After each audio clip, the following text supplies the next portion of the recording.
রাসূলুল্লাহ সাল্লাল্লাহু আলাইহি সাল্লামের সাহাবাদের মধ্যে মদিনায় কিছু সাহাবী ছিল ব্যবসায়ী, মদিনার বাজারে ওনারা ব্যবসা করতেন। তো নবীজি সাল্লাল্লাহু আলাইহি সাল্লামের জামানায় প্রথম জুমার নামাজের খুতবা, জুমার খুতবা বোঝেন তো না? জুমার খুতবা এখন আপনারা যে শুনেন, কখন খুতবা দেয়? জুমার ফরজ নামাজের আগে না পরে?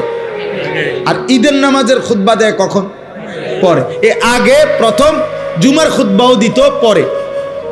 শরীয়তের প্রথম বিধান ছিল জুমার খুতবাও ঈদের নামাজের খুতবার মতো পরে হইতো, আগে নামাজ হইতো।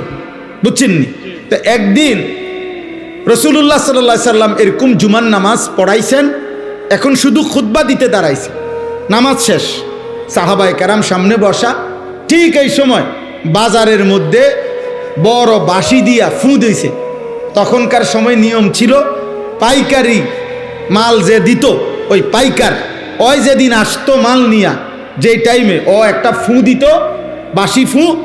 আগের দিনে তার না ফু দিলে এরকম গুঙ্গুর বাজাইলে বুঝাইতো, আমরা ছোটবেলায় বুঝতাম যে আইসক্রিম আইছে, ঠিক না?